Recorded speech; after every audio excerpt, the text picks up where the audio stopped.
98.9. Looking back at the competition from miles ahead. 98.9 Win FM. 98.9. Looking back at the competition from miles ahead. 98.9. Building supplies, electrical supplies, furniture, appliances, carpets and tiles. It's the company where you can get it all at TDC Home and Building Depot. From lawn and garden, the TVs and stereos, all at TDC Home and Building Depot. Come on down, get what you're looking for. It's all at TDC Home and Building Depot.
And as promised, I'm back with you.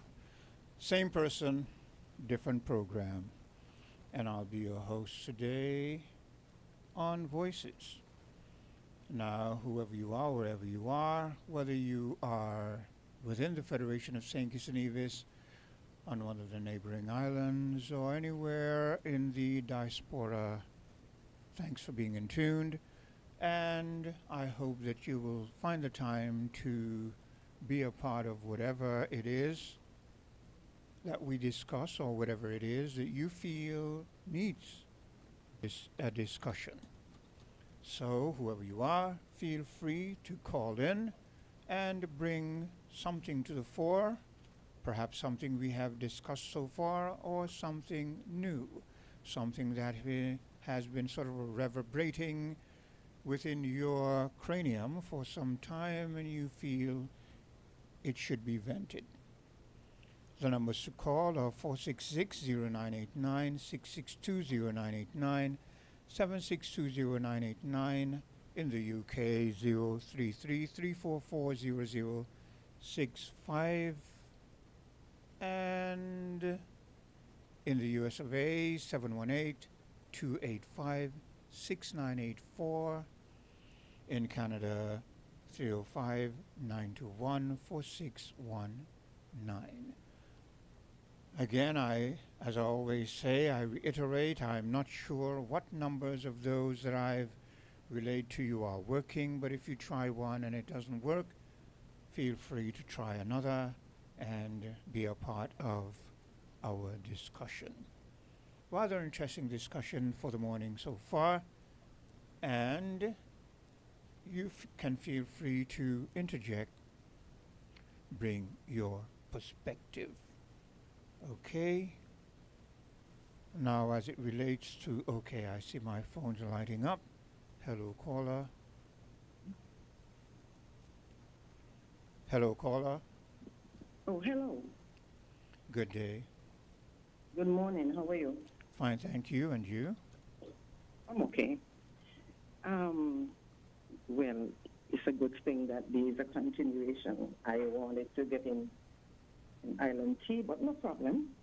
But I think your last caller expressed a few things that I wanted to say, but let me just add something. I know you are talking about that institution or the organization, the IMF. Yeah. Let me say, there is nothing nice about that institution or organization. Nothing at all. Now, we were told that that institution is there, maybe one of their goals is to stabilize economies. That's what it seems like on the outside. But it is not really there to stabilize no economy, you know. They are there to destabilize economies, especially those that are governed by people who look different to them. Yeah. And even if we had our economy here and it was running smoothly, on board, above board, let me tell you, behind the scene, they would have done whatever they had to do to destabilize the economy because they had to come in. I remember the past PM. I think he said that they came in and they met whatever debt owed to the IMF. And we were given the impression, I don't want to say it was said, Yes. because I'm not too sure this, so I'm going to word it like this. We were given the impression that the IMF was already paid off. The debt was paid in full to the IMF. Now, I remember one time that he had some conference or something he had, and I asked the question, well, if that debt was paid to the IMF, how is it the IMF is still in federation? And the response was that, I don't remember word for word, but in a sense to say, well, oh, you know, they have to be here still because there are certain things that they are expected to do to help the economy and so on. And I'm just scratching my head. But if we pay them off, they should be gone. So it's either we were lied to, or that institution decided, well, we wanted to come in anyway. And since we are here, by hook or by crook, we are here to stay. Whether the economy is doing well or not, we are here to stay. I will go a little further and I will tell you something about that institution. Now, I think your last caller made mention of the OPEC, Yes. that it was formed by them. Whether so or not, I don't know, but the U.S. has a strong hand in it. All of them are the same because all of them are working towards one common goal. And it is said, the New World Order. I don't know if you remember, I don't remember the year because there's so much information that goes, you know, out the overload, information overload. And to keep in mind a lot of these dates is difficult. Caller, But- caller, now and again you're being a little muffled, so one or two Oh, of sorry. your words I'm not getting clear, and I want to hear you clearly, so, okay. Is it clear now? Yes. Yeah. Yes, I don't know if you remember the year when the oil prices went crashing and Venezuela found themselves in a very difficult economic situation Yes. and the economy right. You know, when I studied that at that time, I said, you know, the damage to because what the former president of Venezuela was, Maduro. I Well, don't- anyway, the one before this one here. Yeah.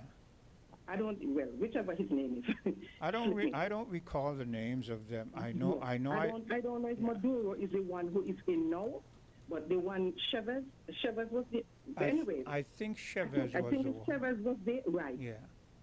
And when I analyzed that, I said, remember, you know, the U.S. was getting at Venezuela from different angles, and they were not succeeding.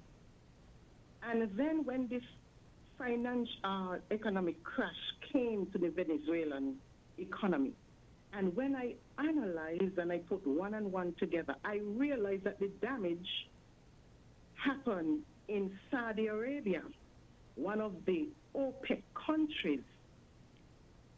And I think what they did there at that time was, well, I put it in my own words, they crashed the price for a barrel of oil.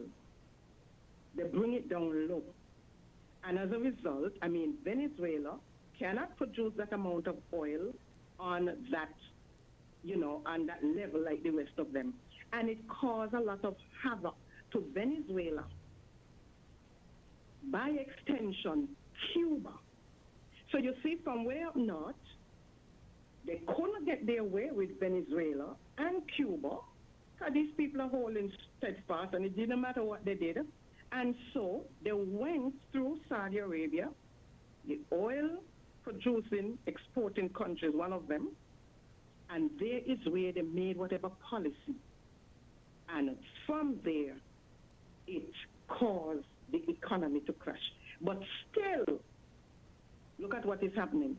The Venezuelans are holding strong. The Cubans are still holding strong. So when we talk about this institution, whether there is the OPEC producing countries or it is the Brentwood of the West, it doesn't matter. All of them are the same. And this organization is not pretty.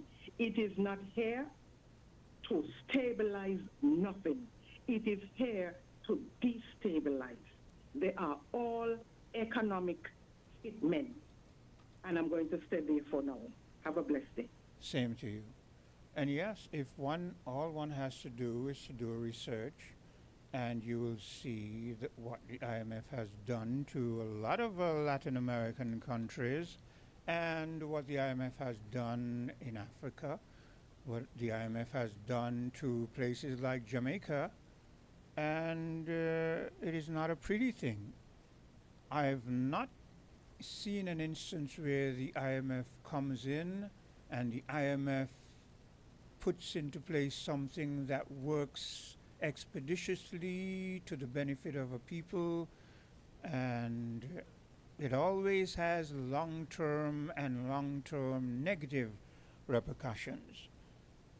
But again, if our leaders are not inclined to unite and be innovative in terms of how we as a region are going to move forward, what kind of a positive trajectory we're going to take, then we're going to find ourselves always in that compromising position where we wind up at the doorsteps of the IMF. Hello, caller.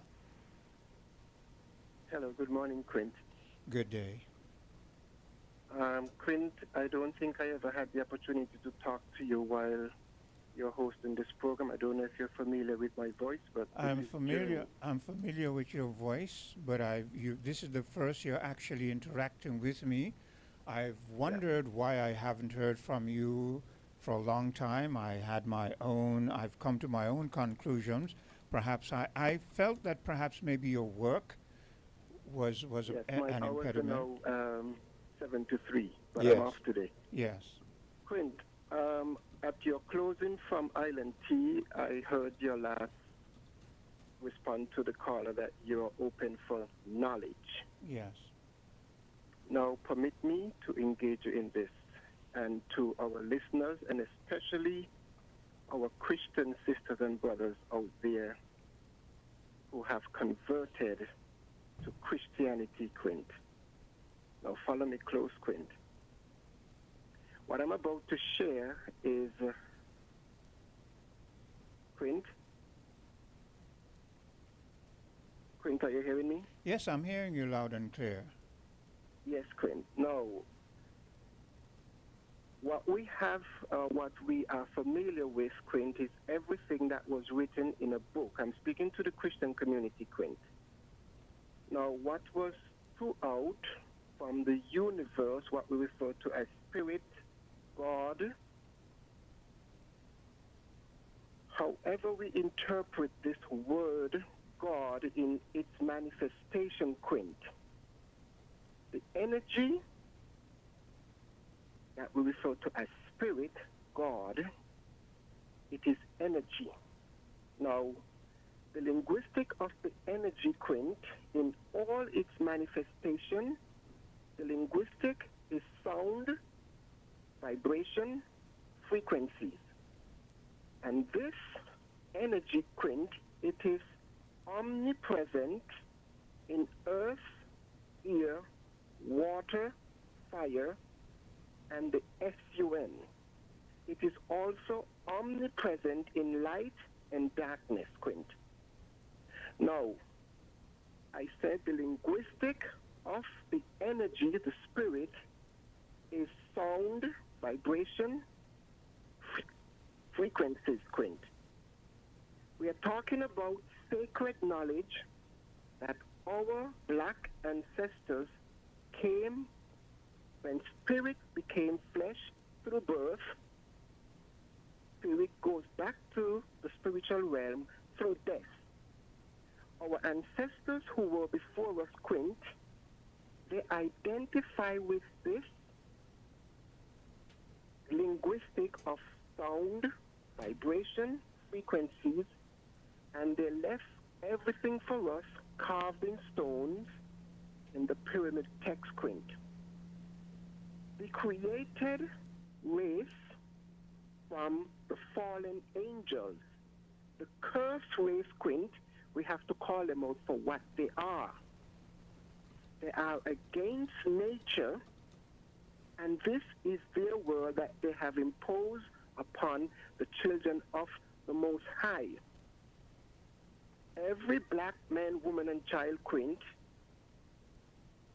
we are being imposed by the principalities that is operating this world. This is their world, Quint. And all that they have done to us, it is by design, because these are the people that had no culture of their own except all that they gave us in a book. All the thou shalt not, Quint, all the thou shalt not that our Christian brothers and sisters have gravitated to in a book, they have done it, Quint. Who am I talking about? Now, they gave us Jesus in their ethnicity. And Jesus, if he ever did walk this earth, Quint, it is symbolism of the S-U-N. Now, let us take it for what we have in the book, Quint. Jesus, in their ethnicity, died for the sins of the world. Well, Quint, if their Jesus died for the sins of the world, why do they find it so easy to murder us? Have we ever looked at that, Quint? No, but if you've been listening to me over time, you would know that I do not adhere to the Christian religion. I grew up in the church.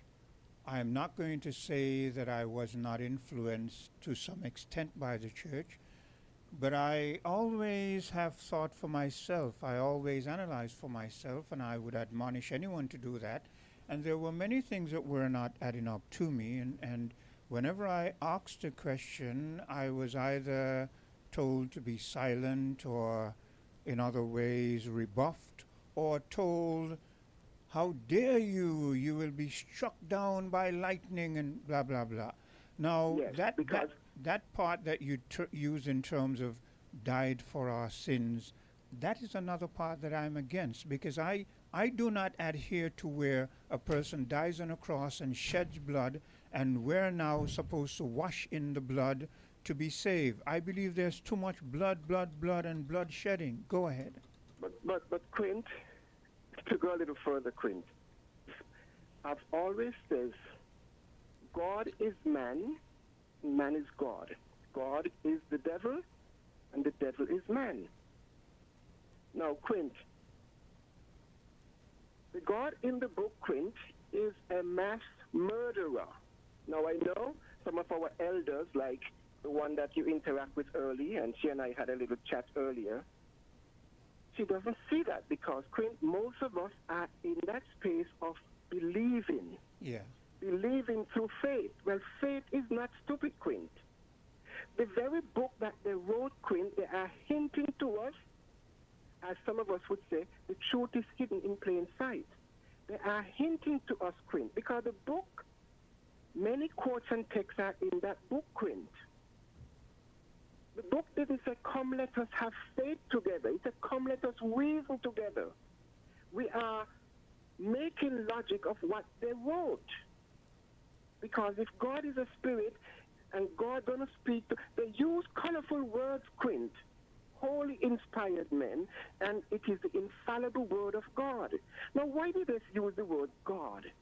Because, Quint, if I was to come and tell you A man just walk on water down on the Bay Road, Quint. From the Bay Road, walk over and walk on water. You wouldn't have believed me, but I have. If I had said, Quint, God said a man walk on water, then we would have swallowed that hook, line, and sinker. And this is where we are. Because they have given us fear. False evidence appearing real, Quint. We so got to move away from this misery and the wickedness of the writers themselves, Quint. The writers of the book are the God themselves. And all the acts in their book is to justify their wickedness that they have done to us, Quint. But I'll tell you this, Quint. Christianity and all who have converted as Christians, I'm speaking about my African sisters and brothers, to be a Christian, you gave up your identity. Because who were before us was in harmony with nature. And when these creatures came into our space, Quint, they demonized our spirituality, our culture, our everything. And they have polluted it, they have corrupted it, and they not only colonized us, but they have colonized God. Everything that is of this God is external, Quint. But the very book said the kingdom of heaven is within you. Journey, Yes. I'm going to give you about 3 more minutes. Here's what I want you to do. I want you, this topic that you're on is a very extensive topic. It's not a topic that can be dealt with on one program. So you're going to have, here's what I want you to do. I want you to break down your discussion into segments. And when you do come on the air, I want you to use that segment to give us a piece of this and another segment to give us, because other than that, then we'll be just going on and on and on. But so far, wait, I'm going to let you make your statement. So far, I concur with you. I will say this. We, as in our original state, were a spiritual people. And we had many gods. There are those who would say, well, you know, Christianity was was created in Africa. I'm not going to deny that. But it was not, Africa does not just have one belief. Africa had many. You go to the different countries and you hear this God and that God, and the word gen and genie came from the word gen, and so on and so forth. So yes, and we are, being a spiritual people, we have a harmonic vibration with the elements of nature. So you're right. I'm going to allow you to make your statement now in brief, and then I'm going to take a commercial break. And then the next time you come and you go on. Yeah, thank you. I appreciate that. Yes. But Quint, let me say this. I can request a day off when you're hosting this Voices. Now, can you give me your number, or is there a number I can call to talk to you directly so that I can plan if I can come and sit with you in the studio on one of these Wednesdays? I don't like to give my number. Do you know Africa? Yeah, I know Africa. Okay, he has my number, so get it from him. Okay, I appreciate that. But just to finish up, Quint, now, yes, you're correct. And they erase all of our African gods and goddesses. And Quint, the very language we are speaking, Quint, we are under a spell, because I'm going to say this for the Christian brothers and sisters out there. If power was in the name, Quint, if power was in the name of their Jesus, you think they would have given it to us? And if heaven was in the sky, why are they building their heaven and earth while we are living here, dying and hoping to go to heaven when we die? Quint, I'll check with Africa, and we'll get in touch, okay? Okay. You take care. Thanks for hearing me. And well, that's a vein of discussion. I don't have a problem going down, but I know it will ruffle a lot of feathers. But Journey did say, make some profound statements. We are spiritual people. And the way the world is being run today, they are trying not trying, they're making inroads into breaking our link with the harmonics of nature itself. And I'm going to show you an example. When we speak, the air in our proximity vibrates. It vibrates the air in such a way that it carries from our lips to the ear of another individual, and our ears are made up in such a way that it takes those vibrations and turns it into sound that we can hear. That's in the ear itself, from me to you. Look what they are doing now. Now you find that everyone has a phone. And whereas once ago you used to have a phone and you used to listen to your phone, you put it to your ear and you listen, or you put it on speaker and you listen, then they came up with the headphones. And you plug in the headphones and you plug the headphone in and it takes the sound and brings it to your ear, and that wasn't so bad. But here's where it gets really dangerous now. The modern day phones no longer have this plug where you plug it into the phone and it takes the sound and brings it to a diaphragm, and our ear hears it and interprets it as sound that we can decipher and so forth. The modern phone has a muff, this thing that there's no wire.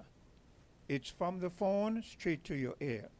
And there's a frequency now, instead of it going through along wires and coming and the diaphragm breaks it down, there's a frequency now that comes from the phone, and the muff the apparatus in your ear picks up that frequency, breaks it down, and then the ear interprets it as sound. Then we wonder, why is it that we suffer from all of a sudden everyone has cancer. We are bombarded. Now this is the way of the world. I don't see how it's going to change, because that's the way they made it to be. But this is the world we live in today, where we are bombarded by frequencies other than the natural harmonic frequencies of nature itself. You understand what that will do to a people who are naturally spiritual and who are linked with nature itself? Just ponder that. I'll take a bit of a commercial break and I'll be right back. WINN is 98.9. 98.9 is Win FM.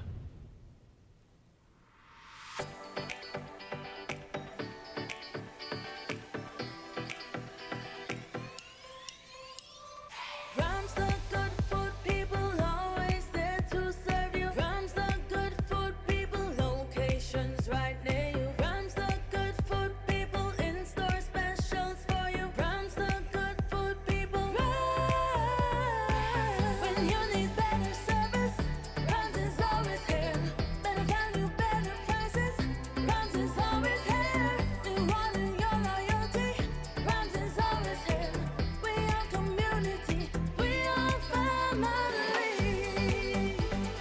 We are family. Rams for you and me. We are community. Rams for you and me.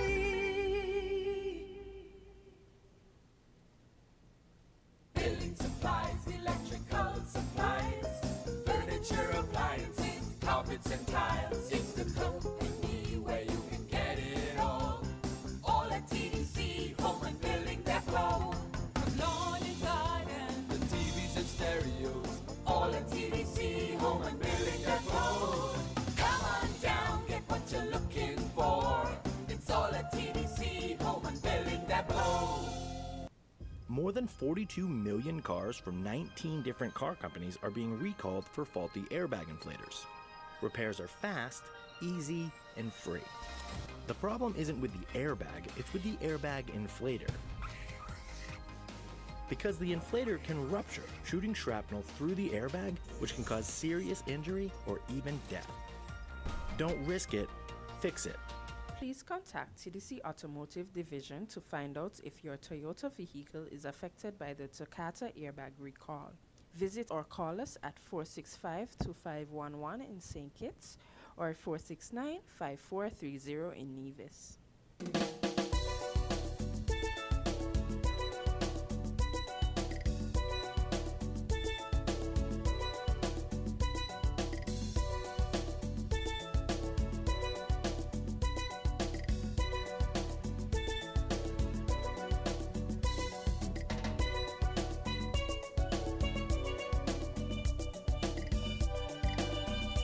And welcome back to Voices. And I'm your host. Let me go straight to the phone lines here. Hello. Hello? Good day. Yes, Quint, it's me again. Good day to you again. Yeah. No, yes, first of all, Quint, the God of Isaac, the God of Abraham, Isaac, and Jacob, whose name was later changed to Israel, he said in Isaiah, I am the only Lord and God, and there is none other beside me. There is no God beside me. I am the only God, and I am one God. And Jacob, whose name was later changed to Israel, he said in Isaiah, I am the only Lord and God, and there is none other beside me. There is no God beside me. I am the only God. Yes. But that is what he was referring to, where we are told to wait until we die to go to heaven to reap some kind of award, whereas they are living and getting it right here on earth. I hear what you're saying, the Christians are blah blah blah, but if you follow what is what they have been teaching in their books. I remember when I was young, I heard of this missionary, and I heard from their perspective of, his name was, I can't remember, Livingston, something Livingston. David Livingston, I think it was, and we heard these glorifying stories of how he went to Africa and he was saving and getting the people to be saved. And if you really were to see the history of that man and what that man contributed to colonialism, you would cringe. So, well, I would like to see that history. So what he's speaking about, well, you see, a lot of us only tend to lean towards things that say what we want to hear. You understand? But not only him. I only use him as an example. But many of the missionaries who came, when they came, they morphed from being missionaries who were there to save the people into being landowners and slave owners. Yeah, but Quint, I know David Livingstone fought against Arab slave traders to free Africans. That's why I said I would like to see that history. That made ignorant of him. I know some history of him. But what I'm going to say as well, Greg, someone can fight. Someone can fight for some people and say that they're seeking their redemption, while on the other hand, unknown to those very same people, they're doing things that are not to the benefit of the very same people. Okay? Well, like I said, I would like to see like your very same Bible say, holding water in one hand and fire in the other hand, and thinking if it burns, you can use the water in one hand to out the fire in the other. Yeah, well, like I said, based upon the history I know of David Livingstone, he was very committed to the physical and spiritual benefits of Africans, including fighting to get them out of the Arab slave trade. I do not know of him taking advantage of Africans and that sort of stuff. Not that many years stuff, I heard stuff. Okay. But where the Pope and society can read it and that sort of stuff, I'm yet to come across that. But what I'm also saying, is that, yes, there were certain missionaries, and I say certain, who tried to make African slaves docile and that sort of stuff.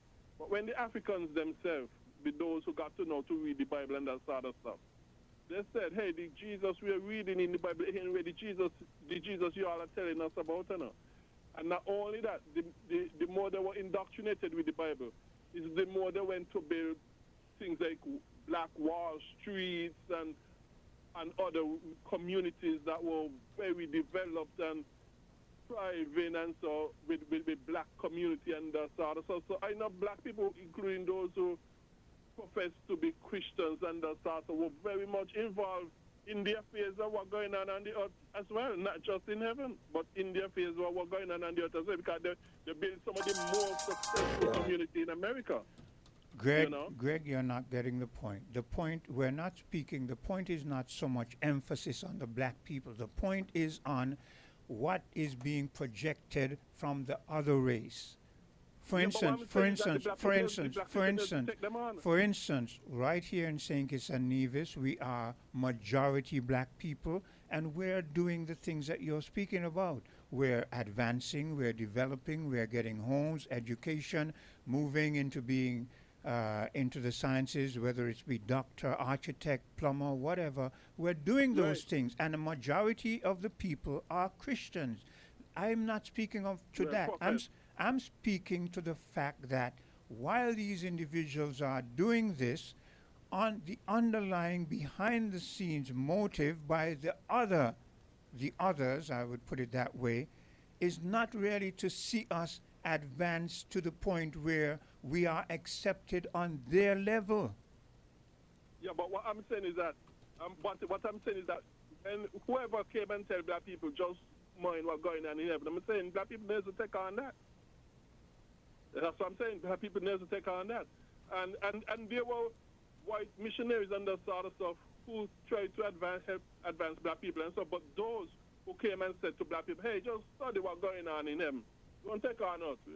Don't take on it. Just study what's going on in heaven. I'm saying black Christians never really used to take on that nonsense. They ignored it. You think so? Could say what they want to say. You think so? Because I don't. we built very successful communities. Yes, but people came out as slaves. I'm talking about people who came out as slaves in the early 1900s, 1800s. Those are black people built during those very successful community banks, shipyards. Well, let me tell you something. Let me tell you something, Greg, which I'm sure maybe you're aware of, or if you're not, maybe because you choose to be ignorant. One of the things that our foreparents learned was to play their game. It seems as this generation, as we advance into the future, we've lost that knack. We don't know how to play their game. A lot of the things that our foreparents did was only to appease. You said it, where you use that example where you say you do certain things that makes the slave master drop their guard so that you can you achieve your goal. Well, that is what our foreparents knew how to do. For instance, our foreparents learned how to read. Look, I'm a well-read person. I cannot read a book. I cannot read a book upside down. I cannot. It will take me time and concentration to do it. But our foreparents could read a book upside down expeditiously. And when a lot of the slave owners who themselves could not read, but they knew that the way to turn a book right side up or upside down. So when a lot of them observed our foreparents with the book upside down, they laughed and they said, look at that poor nigger. You know, what is he trying to do? Read? So you understand what I'm saying? Yes, I understand what you're saying. Okay. But I'm saying none of them was able to fool our parents. That is what look to heaven and don't care about God. They develop themselves. You know, we're building very successful communities at a time, but parents or for parents who just came out of slavery. That is what I'm saying. But I'm also saying a lot of them did not really believe in Christianity either. They pretended. That is true. Yeah, they pretended they believed in it, but remember that they were not too far from the Africa land, so they knew. They came over with a knowledge that the white folks didn't have, so they could put that into play. We've lost that knowledge, Greg. We've lost it over time. We've lost the language. We've lost everything. But a number of them came, it is said a number of them came over already claiming to be Christians. Yes, some of them, because like it has been said, but that is the part of the propaganda they use against us. They want to make us feel that all of them came over and Christian was all over Africa. Christianity wasn't all over Africa. Africa had many different beliefs, many different gods, depending on Yes. what country and all that kind of stuff. Yes. Right? Yes. Even one country, you had many beliefs. Yes. Yes, I know that. And animism, I think animism, what is called termed animism was the predominant belief. Yes, I know that. And that is why Well, anyhow, today, and that is yeah. why today, and you're going to disagree with me on that. That is why today I do not concur with the one God concept. That this one God existed and came out of nowhere. This one God was. It doesn't make any sense. Even if you delve into the Bible, when the world was being created, and He said, "Let us," and then you want to break it down and say, "Was the Father, Son, and the Holy Ghost three men?" It doesn't make any sense. Well, to you, Quinn. To you, but to me, make a lot of sense. Not to you, but to me, make a lot of sense. And Quint, I wanted to say that. What I also wanted to say is that earlier it was said, to justify us being in the British Commonwealth, there's a lot of benefits. There's a lot of benefits. And I have said earlier, the Bible, God told Israel, hey, don't join up with people because you're going to prove to be a snare unto you in the end for your destruction. And so said, so happened. When the Israelites joined up with all kind of people making alliances and that sort of stuff, it became a snare to them. They adopted the evil, and God ended up destroying a lot of the Israelites as a result. And what I'm saying is that benefits are used to lure people and keep people suppressed in oppression and that sort of stuff. Benefits have been used to destruction of a lot of people, just like a bait used to catch fish and animals. Well, I'm glad you made that. Benefit- I'm glad you made that statement. Well, I'm going to broaden it because this is one of the reasons why we as a people were compromised today, because we have advanced, as we say, because we are more civilized, as they would want us to use that term. We have certain amenities now. We can do certain things. We're not very likely to change back to certain things or accept certain beliefs because we are in a sort of a comfort zone now, and that comfort zone that we are presently in is being used against us. Yes, and to hold us, because we ain't going to give up our comfort zone. That's it. And that is why now we have no problem signing on to legalize homosexuality, to legalize abortion, and to do all kind of stuff for our disadvantage. Because I agree. The bait that they gave us, we don't want to lose it. Yeah. And remember now what they're saying, what they're stipulating is if you want these aids after we've compromised ourselves and put ourselves in a position where we have to go to them, they're saying, well, if you want this and you want that, sign on to this. And we sign on to we sign on to it because again we are in this comfort zone now. Let's use for instance our leaders.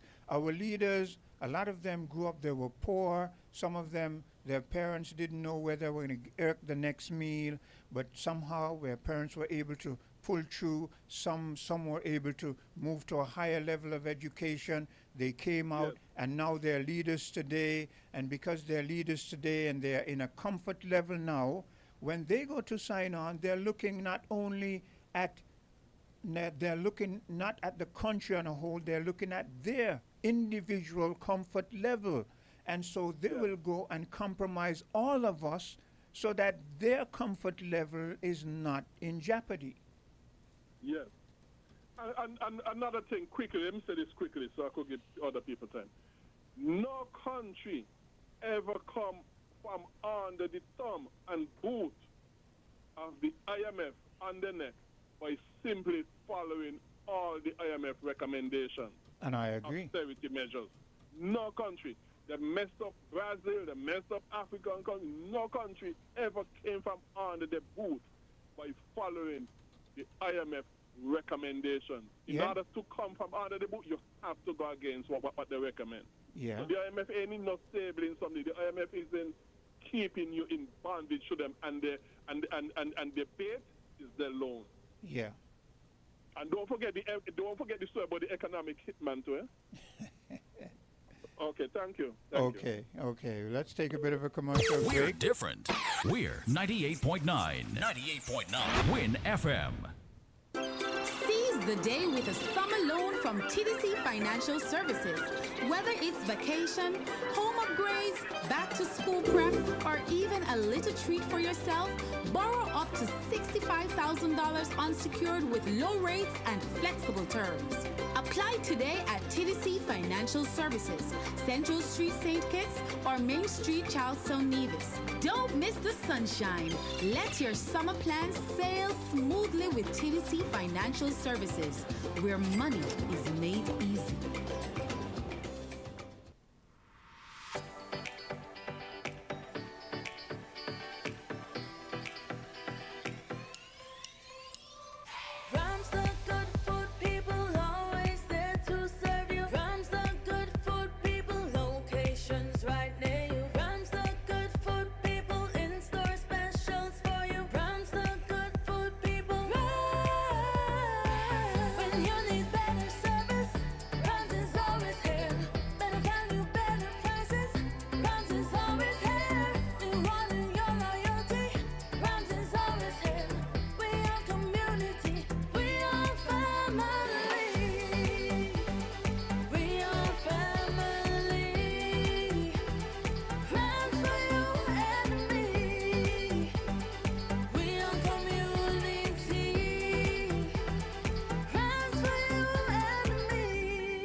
And welcome back, and we'll go straight to the phone lines. Good day, caller. Hey, good day. Sorry to call a second time, but Yeah, you can call 1,000 times if you wish. Okay. All right. Earlier when I talked about Venezuela, Yes. one correction. That economic crash to them happened under Maduro. Okay. Maybe they think that he would be a weaker leader, Yeah. someone who is easily manipulated and whatever. Well, I guess they didn't. Maybe they underestimated his mental strength, if we want to say ideological strength. I guess maybe they underestimated. So it was under Maduro. But what I really call to add to the discussion is this. Well, normally when I talk about the Bible, I usually say I am not here to discuss whether the Bible is true or not. It's not here to persuade anybody. But like I said, the Bible is already the cornerstone for so many people who believe in Christianity. So we have to meet them where they're at. Yeah. Now that Bible tells us, come out from among them. And I usually look at the Old and the New Testament, okay? Yeah. I don't really subscribe to much of what is written in the New Testament after the Messiah. Yeah. Because most of the Christian faith is rested on Paul. And reading even his writings, I have a serious doubts with a lot of the things that is not in keeping with what went before. Yes. But that is not for the discussion now. What I want to say is this, especially back in America during the oppression and all of that. I mean, it is still going on. When we talk about black people, when they were striving and so on and so on, I want to know if a lot of people realize that black people did exceptionally well only because of segregation. Yeah, definitely. Right? Yeah. Yeah. The Bible already told us, the Israelites, come out from among them and be ye separate. There in our own communities, we built Wall Street. We had our own doctors and you name it. The farmers, well, markets, everything. Let me make a brief interjection. Presently in the United States of America, I don't know if people are aware, But the majority of the blacks in the United States of America are wanting segregation, because they feel it is the only way they can really strive as a people. Yeah, because the more they realize that they are trying to be a part of, is the more they are murdered, is the more they are oppressed, is the more they are suppressed. Yeah. So you have some now who are forced to deal with the reality before them. You see? But it is in segregation that our people strove. And it is said that even the black students, they never had as many resources like the other schools. And these black children were whipping their children's behind. Yeah, yeah. They were the top rated. Yeah. You see? And then it is said that it is through Martin Luther King that, quote unquote, the powers that be, they are the ones who came behind him using this Christianity and the Bible to push desegregation. And so we are all God's children, and we should not be judged by the color of our skin. That is one speech that I don't like to hear. Well, to some extent, I don't like to hear it at all. To some extent, because look, I hear you and I agree with you. That is why I tell people I was not a big fan of Martin Luther King, even though as I mature, I must respect that he had to be brave to make a stance. I was always a supporter of Malcolm X. Malcolm X. Yeah, I was always a supporter of Malcolm X. But I like that point that you made, because it goes into what Greg was saying and what I was saying in terms of this Livingston man in Africa, where they, as long as you bring something that they can benefit from, they don't mind pushing it, They will push it. They will push it as long as it serves their agenda. That is why they completely went against Malcolm X, and that is why a lot of them followed Martin Luther King. Go ahead. But in the end, they don't play the speeches where Martin Luther King came to himself. Yeah. And he said that he feels like he is leading his people into a burning house, a house on fire. Yeah. They don't play those speeches. They don't. Martin Luther King realized in the end what was happening, Yes. And he realized that the more he talked about non-violence, is the more he sees his people being killed. I mean, they're non-violent, and they just come and they box them. Yeah. I mean, they loose their dogs on them, and they did all kind of things to them, right? Malcolm X now said, listen, don't go and interfere with anybody. Don't go and interfere with anybody, but if they come and they slap you, slap them back. Yeah. If they box you, box them back. I believe in that philosophy.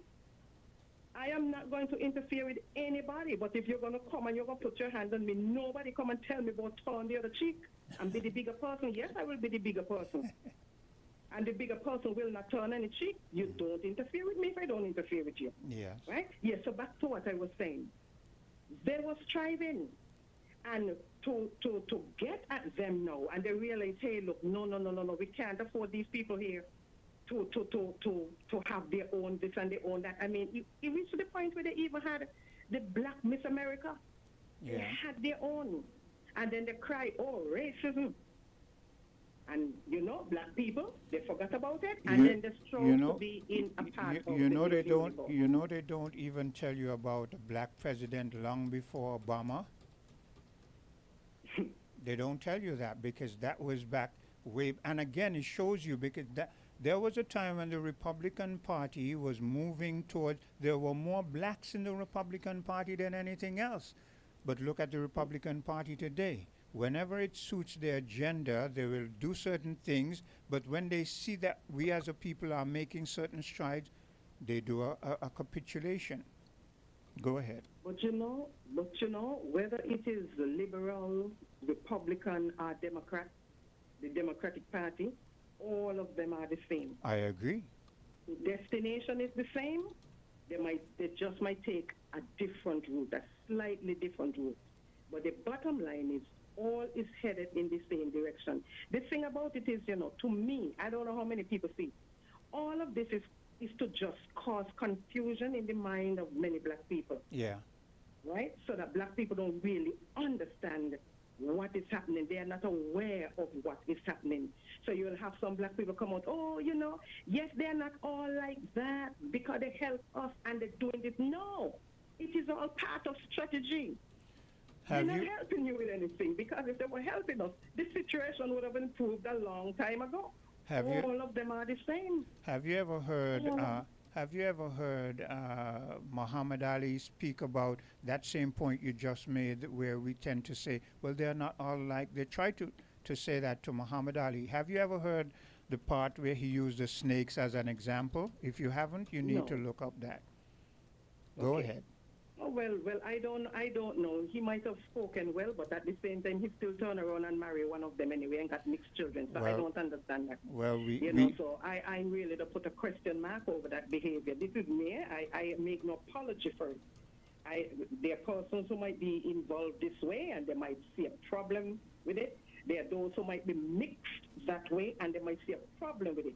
But the fact is the fact, the truth is the truth. And like I have said how many years ago, one thing I know is certain, and it is this: the truth does not lie. The truth does not lie. The truth is the truth, right? Yeah, so back to what I was saying before I close out. The thing about it is, they did everything to destroy black people. And they put one of their white women to accuse a few black men to say that she was raped. Okay? They set it up. And with that, they went on their murderous rampage, and they did what they had to do. Some of the communities, black people, they are the ones who built those communities from scratch. And what they did, they put them underwater. You have a lake they call Lake, I think, Lanier right now. They say right now here it seems like our ancestors are avenging themselves. I don't know to what extent. But a lot of them go there when they have their holidays or picnics and whatsoever, and they go on that lake and they go there and say they're having a grand time. And some of them, they go in the water and they never come back out. They drown. They are pulled under, right? And if you see some of these things and sand go underwater, you see the cemeteries, the stones, the headstones there from the cemeteries, churches there, and some persons, just like how the water came in, maybe like older people, just like how they were there and they're rocking chair, just enjoying themselves. Maybe they couldn't run, because there were people who could have run. I mean, they couldn't outrun the water, so they drowned. So they have these pictures where you see the bones, the skeleton of persons still there on the chair. How they don't, well, anyway, it's not really the moving waves like the ocean and the sea, so I guess it will stay put. Right? So all of this is there, and they go on top the lake there, and they make a big mockery. And so some of them, they drown, right? So what I am saying, the worst thing that happened to us is desegregation. Look at it right now. Because this is how they control through all of these various institutions and organizations. So in a way, we cannot champion our cause the way we want to. All of these black leaders, they are controlled. Almost all of them, I should say. You're still there? Yes, I'm listening. Yeah, they are controlled. Look at Africa, the land of so much, and look at the abject poverty that most of these people are going through. The only one we see right now here, well, he's mostly in the news, and as you said, and it is true, there's a region, the Sahel, but this one is mainly there. Okay, we don't really know so much of what is happening in the earth. But a lot is happening in the others. A lot is happening in Mali and Niger, but our people tend to. This is one of the shortcomings of our people, and this is where we kill our prophets. Where because one has done certain things, we keep putting him in the spotlight, and we put a target on him, and we don't broaden the spectrum so that they see rather than one, they see more. So go ahead. But you see, as the way I see it, right?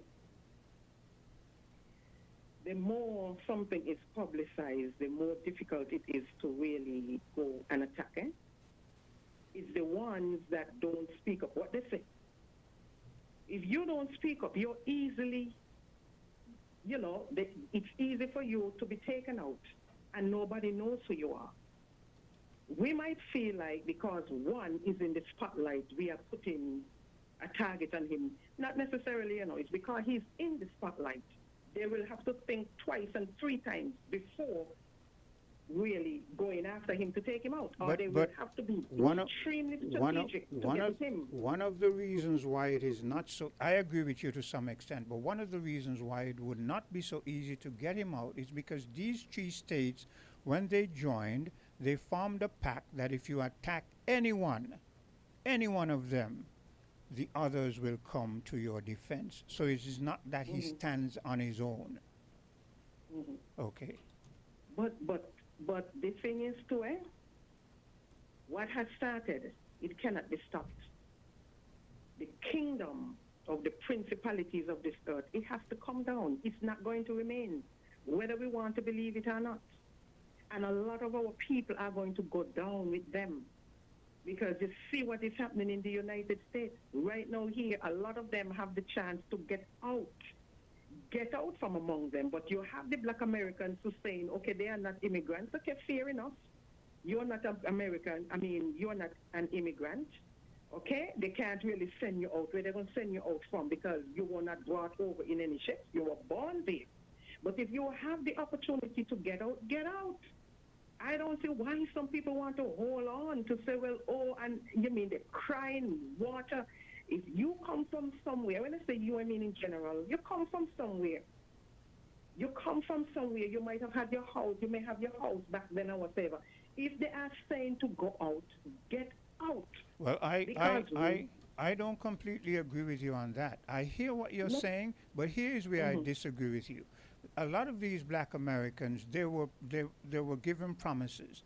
A lot of them actually have descendants who own land. A lot of them, even to present, they own land. What they are saying is, we didn't ask to come here. We were brought here. Our foreparents, our ancestors fought for what we have now. We're not going to leave and give it up. That is what the Trump administration seems to want to happen. And they're saying, we are entitled to.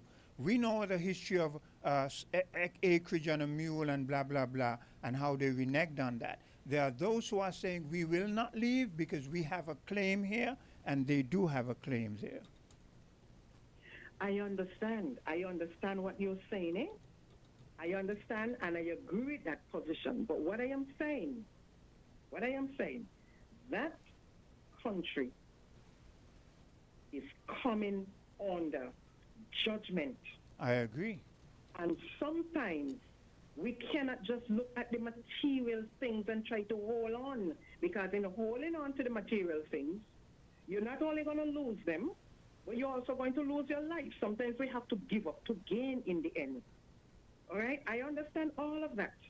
But if the way is paved by the Almighty for them to leave, because there are countries in Africa who have opened their arms and tell them, come. You come. If you want to come, come. Forget about tribes and all of that. Come. Right? So just trying to hold on, they will go down too. Here is where I would agree with you. There are those who are not in a position where they don't have anything, they don't, and you get an opportunity to move, you move. But for those who, for instance, I use myself as an example. I say if I was alive in the days of slavery or whatever, I would die. I would die. I am not one of those who would just renege and give up. I would prefer to die fighting for something than living for nothing. Yeah. So I don't know, but A lot of our people gonna go down with them. They're gonna go down because a lot of our people they have already sold themselves over. They have already sold themselves over. They have bind themselves, soul, spirit, and body to them.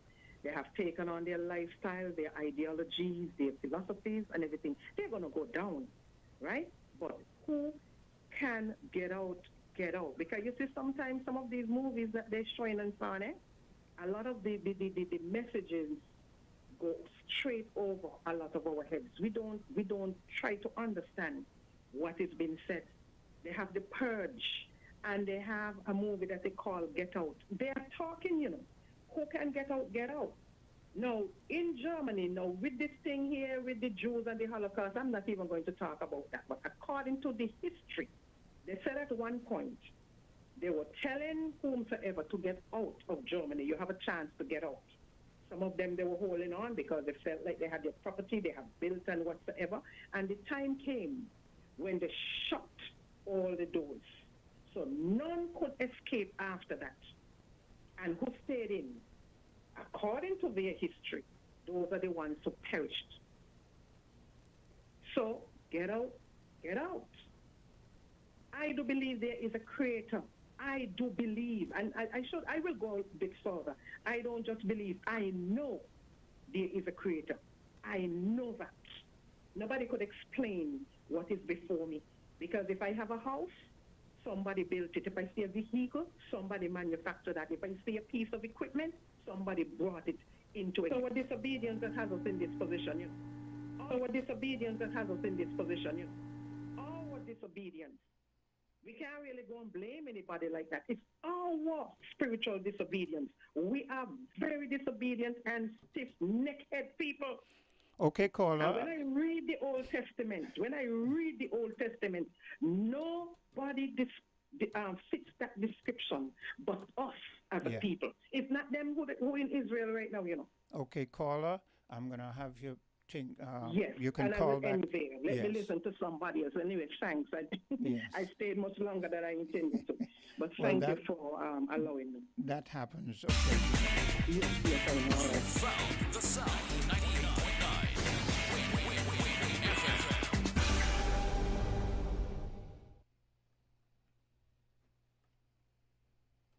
Ready to save while you build? Now you can at Builder's Paradise. Yes, shoppers, build up your Value Club points at Builder's Paradise. That's right, Value Club members and shoppers, your favorite frequent buyer club is now available at the home of hardware and more. Whether you're laying tiles, painting walls, replacing doors, upgrading windows, or fixing up your home, every purchase at Builder's Paradise now earns you Value Club points. Enjoy exclusive benefits like discounts on thousands of items, special savings for seniors, instant deals, quarterly rebates, plus an extra up to 2% off every quarter. Shop more, save more, and more only at Builder's Paradise. Don't miss out. Start building your rewards today with Value Club at Builder's Paradise, because every bolt, board, and brush brings you closer to bigger, better savings. Terms and conditions apply. Flow customers, unlock big prepaid rewards every time you activate a prepaid plan. Activate a 7-day plan or higher and earn points towards your rewards. Activate again, earn even more points. Activate next week, well, you get the picture. The more you activate, the more extra data and prizes you earn. Get in on the big prepaid rewards. Dial *129 or visit topupflow.com to activate a prepaid plan today. And we're back, and let me see if I can go to the phone lines. Okay, lost that caller. Let me say this.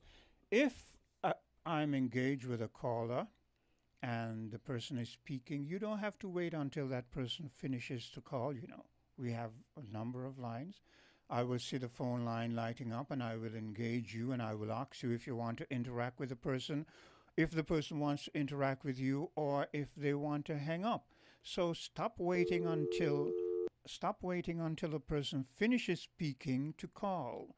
You can call at any time, and I will see if as you've heard, Greg has interacted with Sylvie, and Sylvie has interacted with Mr. McMahon, and so on and so forth. Hello, caller. Good day. Hello. Hello. Hi. Good morning, Quinn. Good day and welcome back. Sorry for the siren. There's a siren that you will hear. Yes, Sorry. I'm hearing it. Yeah. Okay. I'm here on Market Street Yes. where the team is a remembrance of the visitation of Marcus Garvey, probably back in the 1930s, 1932 maybe, Yes. and where they're having a ceremony. Oh, this So morning I saw some of those things that the police tend to put up on public works, and I was wondering what it was all about. So now I can understand. Yes. Go ahead. Yes. I was told that the ceremony for Sandy Point started late this morning, so they are running a little bit late, but they're here now. I see the entourage, the Governor General, the Marshal Alivers, and the Prime Minister's vehicle, and then that entourage of dignitaries at the highest level in terms of Sinkiton Nevis government. So they just pulled in. That's why you heard the siren. Okay. So I'm giving a little synopsis, a brief synopsis of the ceremony. And it is a worthy cause. And I wanted to be here. I think that there's going to be ongoing. I was told that it was supposed to be in Nevis or supposed to go to Nevis. And yes, so I'm You just know, giving before you go on, this speaks to something that really irritates me a lot of the time. Growing up, I remember seeing that place, and I knew of its significance, and I watched that place deteriorate until it was nothing. And now today you see, for political reasons, people are going to go there because we hear that Marcus Garvey's son is supposed to be coming back to rehash and say, oh, blah, blah, blah, blah, blah. And to me, that is of no real significance, because if it was really important to you, you would not have allowed it. Washington Archibald and many others spoke about that place long before it went into... the upkeeps of it. Yeah, yes, and so true. Yeah. And so you're so correct, because there's a tent that was set up in the street, and so it should have been an event that was held on the inside, you know, from the same rostrum, the same podium, so to speak, that he spoke, where his son now, another generation would have speak on behalf of. But be that as it may, I'm going to bear that in mind, note it, and I am going to advocate for the rebuilding of that structure. So point taken, but we are here. It's all of the seating has been taken up except for the front row, where it has been reserved for the dignitaries, and then there's the Taiwanese dignitary representatives that are here, and the pomp and ceremony. One of the things, though, you will always hear about some people who are one-day Christian, just heard songs about it. And these moments are reminders of who we are as a people, albeit only for a small, short time, but is the consciences of the people who are apart from today. And as you know, I'm doing the program, and the remembrance, the team for here, remembrance, that word remembering is what the whole of the program is going to be centered around, because we are a fragmented people. You heard the brother spoke about the language this morning, and right now I am basing on the attirement, because the attirement is visible right now. It can be seen by persons in high office and so forth and the like.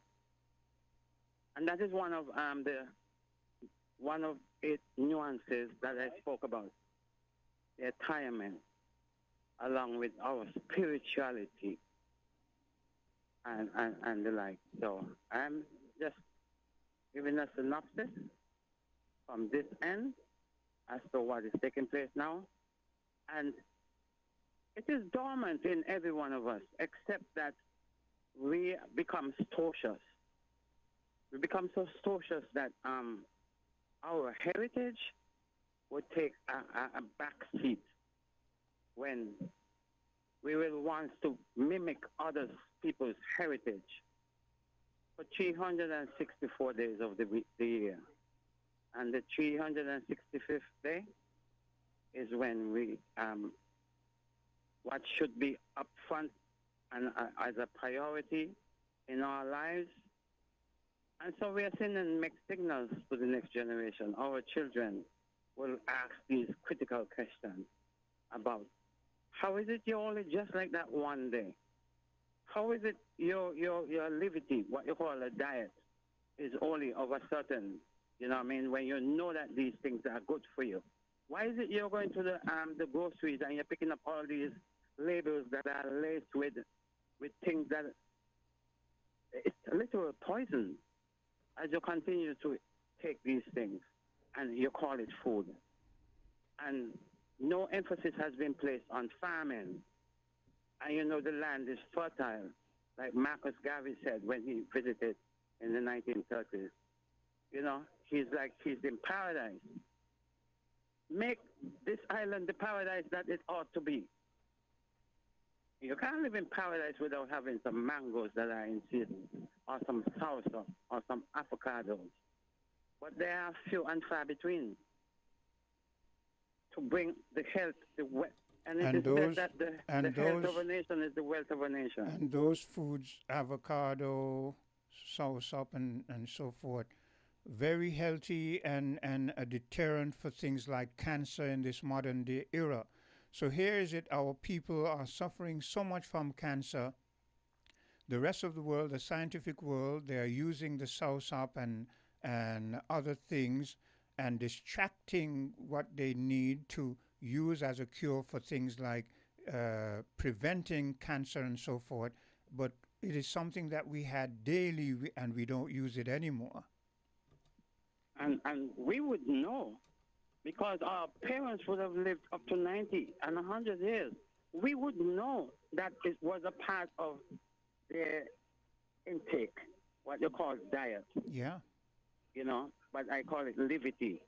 Because food is supposed to be a medicine, and the medicine is supposed to be a food. So what you eat, it's supposed to be complementary with your arteries, your solar plexus, the human anatomy, what is in the body, the organs are supposed to have able to be complemented by what you eat. Because the earth is the largest organ. And our bodies are just, you know, the macrocosm and the microcosm. So the earth is the perfect example. And the minerals that are extracted by the roots of the trees and all of that is a part of why we would eat and want to eat levity and not really on a diet. You catch the gist? Yeah, of those words? I hear you how loud and they clear. put words in place, and it is like it does not fit the description, it does not fit the narrative of let thy food be thy medicine and thy medicine thy food. I also have medicine. I want you, Quinn, to look at your messages, and the last three, it has a small video, which come next week, and I'm sending out the message now. Next week, Wednesday, happens to be the 13th. Come the 13th, I'm going to be gracing the studio with the pathway of remembering, or the pathway to remember, because we have gotten so accustomed to the status quo that we are in someone else's world, and our world that is there awaiting us we don't seem to care about Africa, our world. Africa. Let me insert this. I was speaking to Journey this morning, and he asked for my number. I told him I don't really give out my number because I'm not much of a phone person. I told him to get in touch with you because you had my number. So expect him to get in touch with you to get my number. But also, Okay. I would also like you to inform him that even though he has my number, he cannot just call me and I will answer. It is better if he sends me an email. You understand? Because I am not which you would know, I am not the kind of person who is addicted to the phone or who lets the phone control my life in any way whatsoever. You see me here, I know that. and I would know that at, by now. at no time you And see so, me, very rarely do you see me reaching for my phone because even my children are aware that I am not. You just don't call me on the phone. yes. With my children, I prefer to speak to them in person. As a matter of fact, I prefer to Okay, I speak to will. people in person. Okay, He yeah. have my number, and he will call me, and I will impart the number to him. Yes. And then, but I will let him know. Okay, cool. Yes, I will let him know. So you can finish your statement. Yes. So, yeah. So, we're looking forward to the 13th, next Wednesday, where I'm going to be gracing the presence of the studios, not for the first time, and then continue. For all of us. But some of us had babies on this journey, and we do need nurture. We do need nurturing as babies, and even us, the grown-up, we need to let our food be our medicine, and our medicine be our food. So there is something in the program for all on Sanjay, and I look forward to that. As I kind of like deal with the nuances, delve into separate its nuance on its own, and elaborate and give essence and substance to these nuances as to why remembering of a communal society is paramount. It's pivotal. It's like getting out of from amongst them in more ways than one. You can do it in a physical way, you can do it mentally, and you will escape because you was born to survive. But what our ancestors has been through, we are here to tell the story, the narrative, and to lift our ancestors high. And like any other groups or persons, we have to remember our ancestors because they are our judges. Yeah. Okay. Okay, so thanks for listening. Now that the entourage is here and they're getting seated and the program is about to officially start, I'm going to get a little closer. Okay, cool. Thanks for your interjection and that bit of information there as it relates to what is happening down there on Lower Market Street. But again, I must say that these things irritate me really because as a young person growing up, I knew what that building meant to our culture, our heritage, and us knowing the significance of it. I watched it time and again just deteriorate until it is absolutely nothing. But now you go and you're going to sit down there facing a piece of property, and man, I tell you, this. Hello, good day, caller. Yes. Turn off your listen by your phone, please. Yes, I got you. Mian. Go ahead. Okay, greetings and love, you know. A lovely reason that I'm having this day.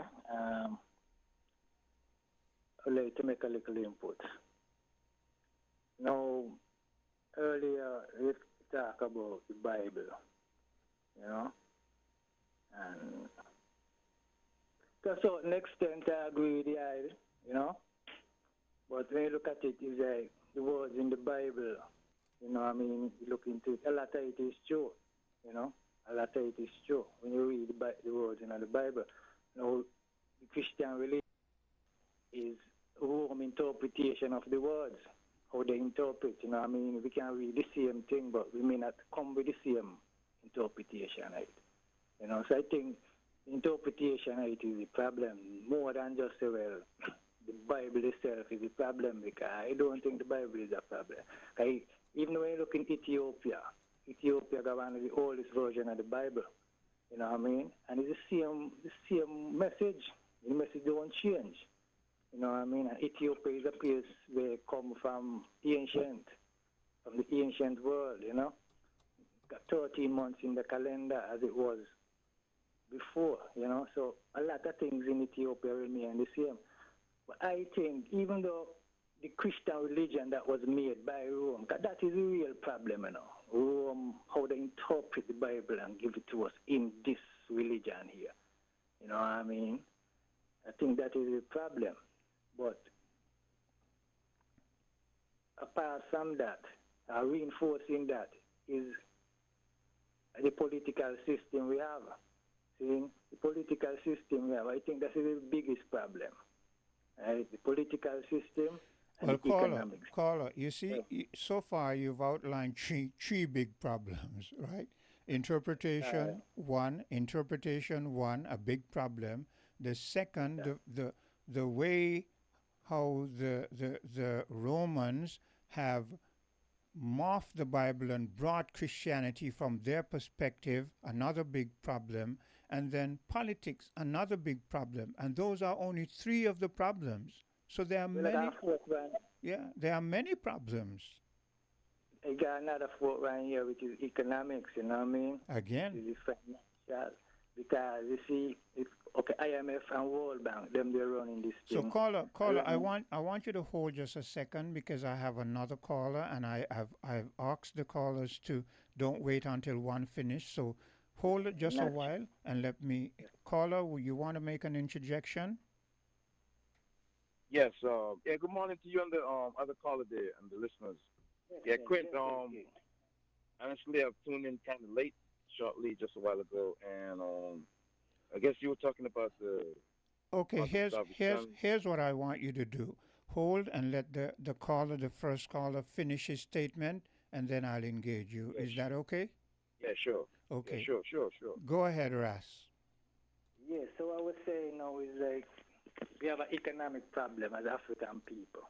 Economic problem because we look into the West economic structure, but economic at the West is dependent upon African resources. See? So we as Africans now have to look within ourselves and realize that we have the power. We have the power, and we must be able to like design a system, economic-wise and political-wise, that could sustain us. You know what I mean? Because you see this politics system we have, right? That there really is a big danger to us. You know, very big, deep pit. You check it out because it's like how the whole thing was designed. You see, we elect people, put them in office to carry out these people's wishes. Yes, they are not carrying out the wishes of the people. The people. Yeah, you know? I agree. Yeah, whether in the Caribbean or in Africa. Now, in the Sahel state, you see the brethren trying to carry out the wish of the people. You see the other African leaders, them upset with that. Yeah. You see? So we have a real problem when it comes on the politics, because politics divide us, you know. See? And politics now teaching about God, you know. Politics is a teaching to look for a man. And the caller, 400 years of brainwashing is not easily discarded, eh? You understand? So we really got to look into it. You see, the Bible say a thing there, you know, we say the mark of the beast, you know, and that is a thing we need to look into, you know, because, I mean, look, we're going on in the earth today. It's like that is what we ain't set up, you know, right? And we flat foot. We ain't set up nothing to say, well, you know what I mean, to come out of that, you know, of this beast system, because it's a beast system, maybe. See? with the champion rights and everything, you know what I mean, that qualify you as a human being, especially if you're a black person, you're an African person, you know what I mean. So it's very important for African people to really like start to put their head together and, you know what I mean, build a system that would sustain us and would further our cause. Yeah. But today I have the next call, they may let him go forward, right? So we Okay. give thanks for this. Thanks for your consideration. Burl, you may go ahead. Yeah, I'm just gonna make it clear. That caller is somebody I've been listening to very closely. The man been making some great contributions.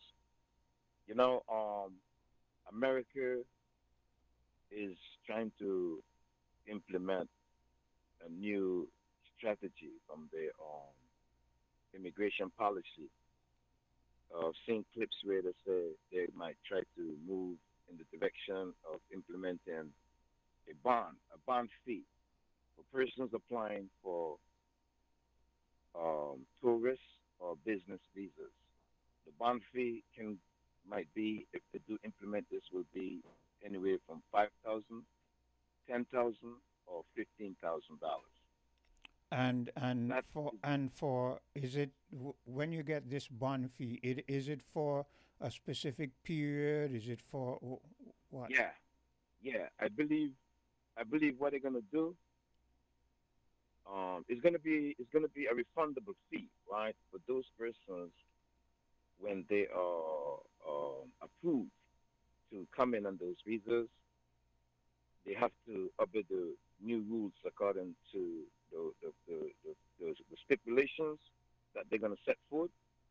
They're going to probably limit you 30 days to 90 days.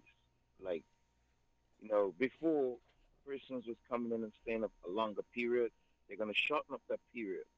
And if you overstay, then the bond fee is going to be forfeited. Okay, and Then it's not going to be how much you said the bond fee is again in the range of what? 5,000, 10,000, or 15,000. Depends on certain scenarios. Yeah, This is going to be for a period of yeah, 30 go right ahead. for a period of 30 days. 30 days or possibly 60 or 90 days. At first, I think I saw 30 days. The initial visit into the United States, they're going to limit you. You're going to have to exit the United States back to the country where you came from. They're going to limit that. I think when persons was coming in, they was given 6 months, if I can remember clearly. It's going to be reduced. The stay here is going to be reduced significantly.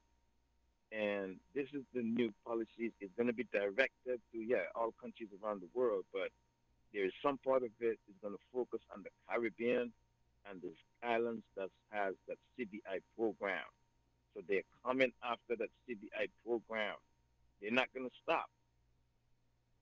They're not going to stop. So our leaders, our politicians, our leaders. This is why I felt that our present leader made a big mistake. Even though I don't agree with the citizen by investment policy where you're selling citizenship, this is where our leader made a big blunder when he came in and just started bashing the citizenship by investment and letting the whole world know how dependent they knew, but then to hear it coming, what they say, a fish come out of the sea and it tells you something, you know, this is where the chickens are now coming home to roost. Go ahead. You know, Quinn, before some of this stuff started happening, right, I got a big brother that I confide with multiple times per day. And I've told him, I've coined the phrase, the battle of the visas. These big countries, they don't have to drop any bombs on us. What they're going to do, they're going to keep us confined to our space by requiring these visas WINN. country, by requiring these visas to come to their country. And even the program that we have, the CBI program, that we are getting access to Europe and the European Union and beyond, when these countries spin off and require these visas, then those persons who have our passports through the CBI program are ready. They're going to be their style going to be crimped, and when their style of being crimped, what are they going to do at that point? They're going to ask for a refund. They're going to trade back in their passports. It's going to become a mess. It's going to become a mess. The Caribbean leaders got to get together. And when I coined that phrase, the battle of the visas, right? They're gonna confine us back in our own countries by limiting access to their country by the requirement of visas.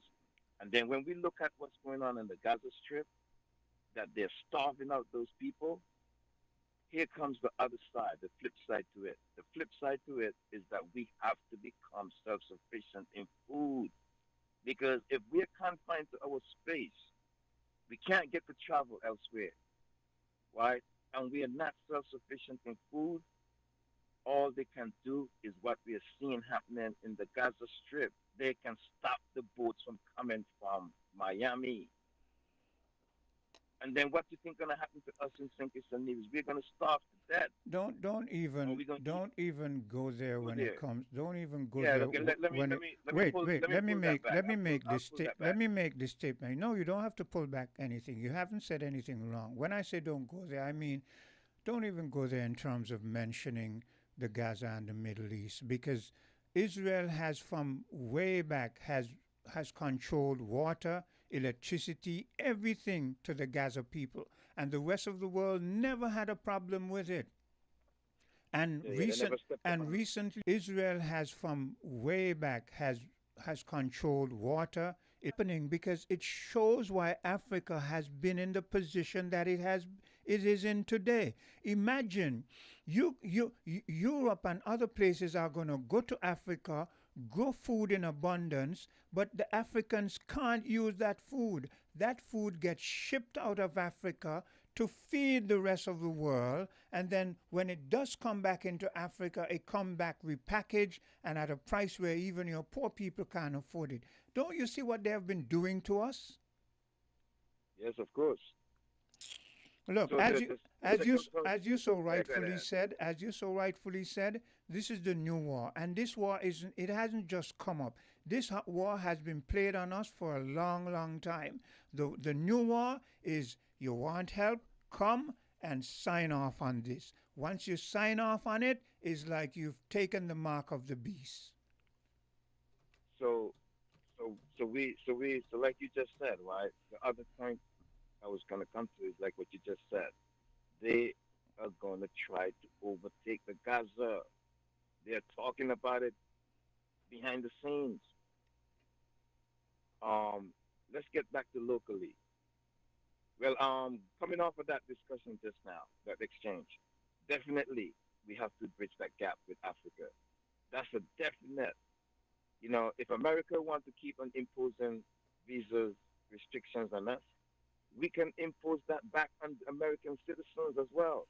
And I'm thinking our Caribbean leaders, they should look towards doing that. And then But we can't. we can move Look, towards. that is a non-starter. We can't even do that because how are we going to do that when we're individual islands?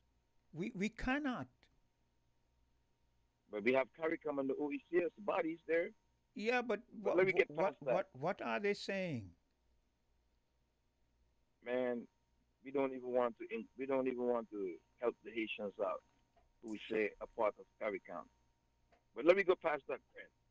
What I wanted to see happen is the link with Africa. That is something that definitely got to be done in light of what we've seen going on around the world, and especially with the USA.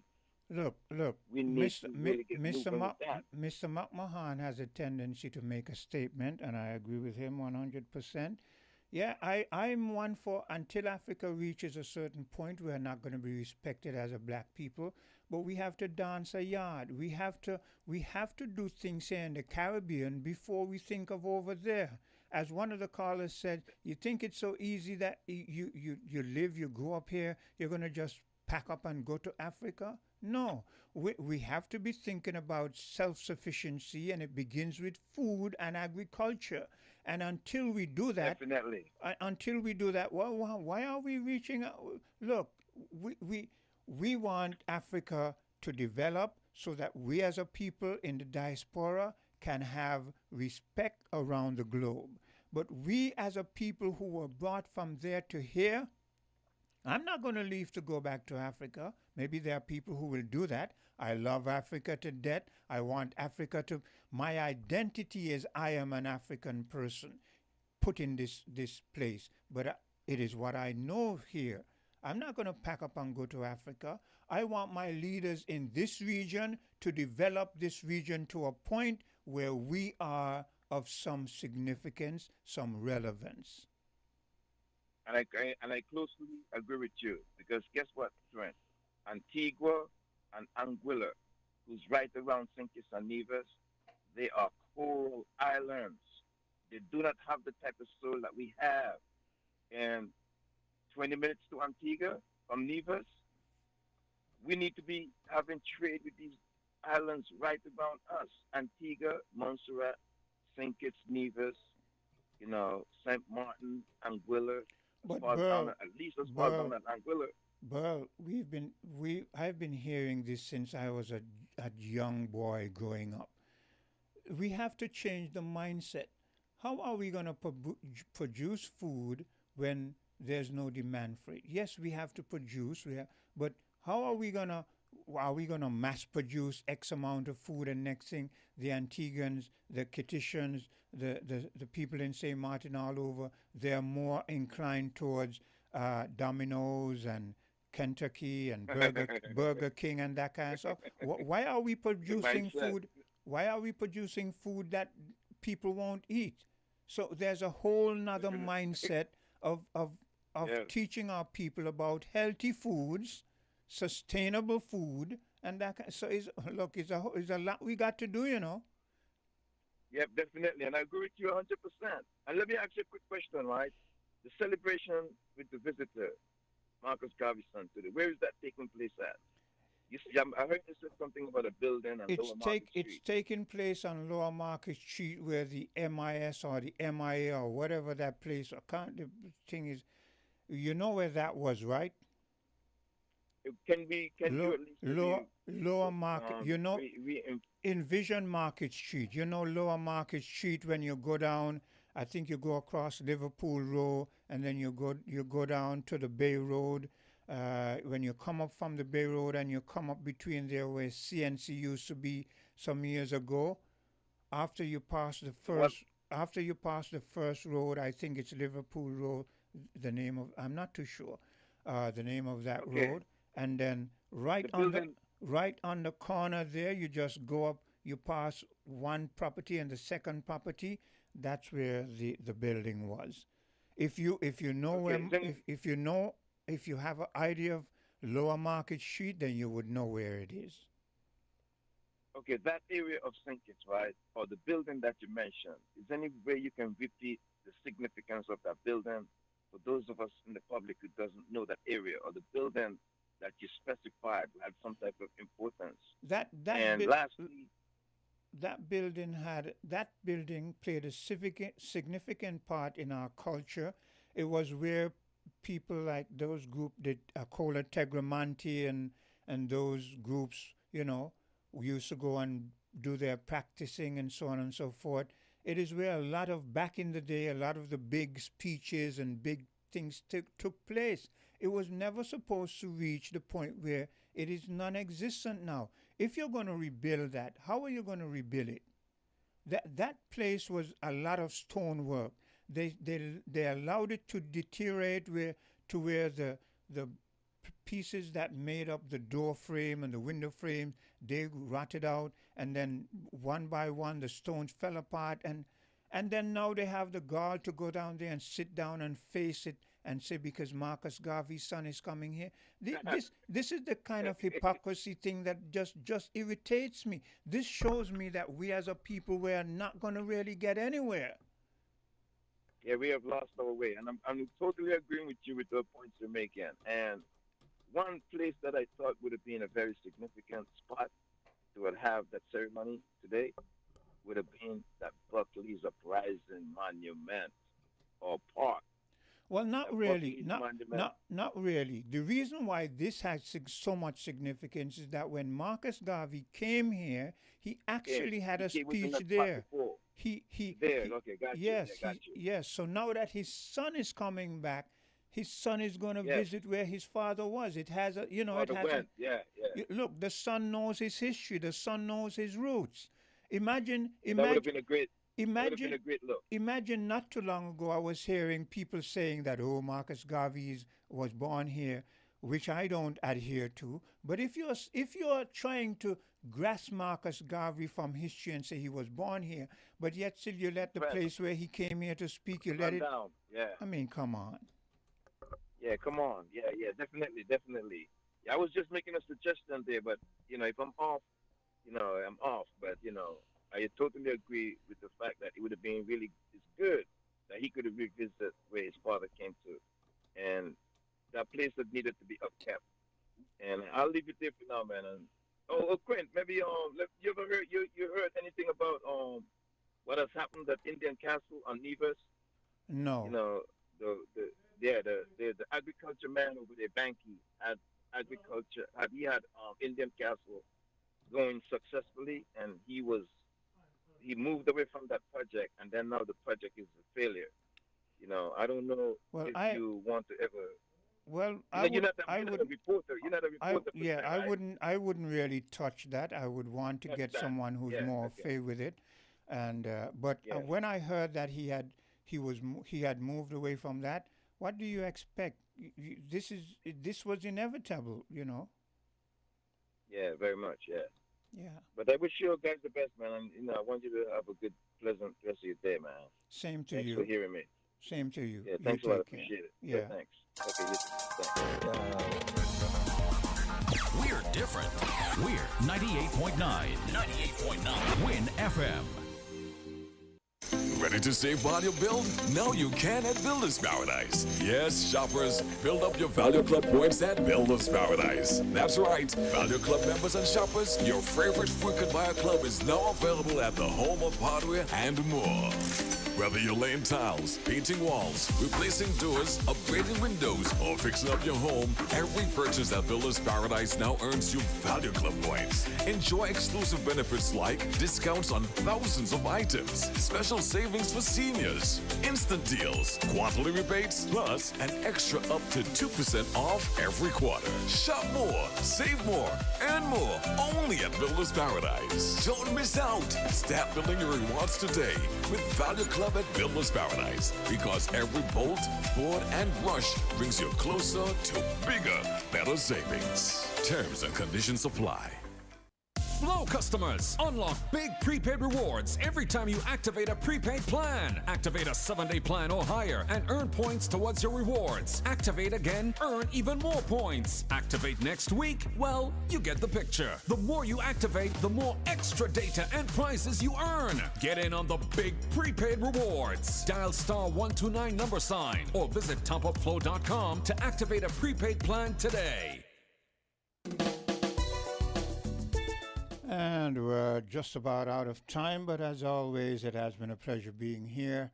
Man, some days my days are long.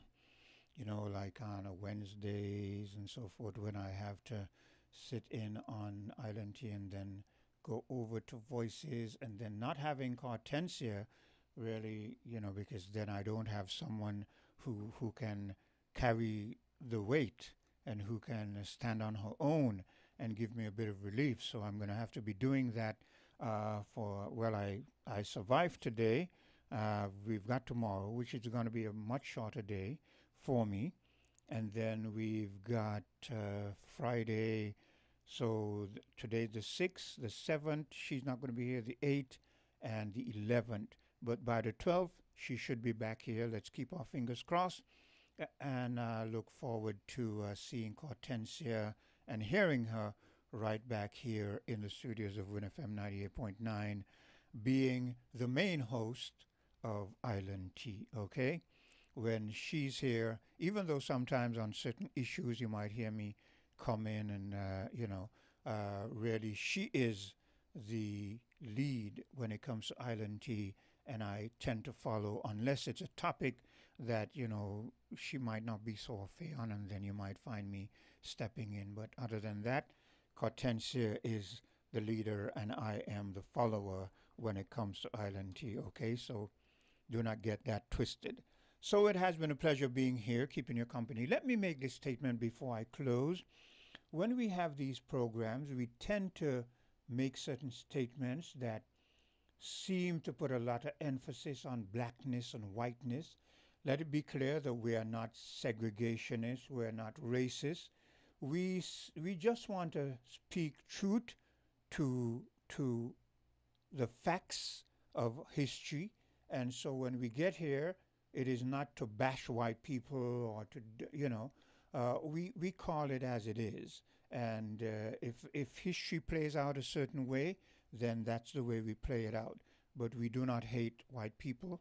And so don't ever get that notion that, well, you know, we're here to speak against white people. The fact is that many white people, especially in the past, by way of colonialism, has done so many despicable things to us as a black people, and we want our coming generations to be aware of this so that they can be cognizant of how to deal with even the descendants of those people who are still benefiting from white privilege and the wealth that was garnered from the sweats and blood and tears of our foreparents. So when we get here and you hear us expounding in certain things, it is to make that history abundantly clear. We will never forget our history.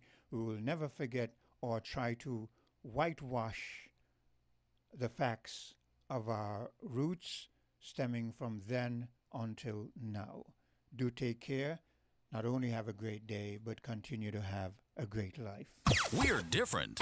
We're 98.9. 98.9. Win FM. Ready to save while you build? Now you can at Builders Paradise. Yes, shoppers, build up your Value Club points at Builders Paradise. That's right.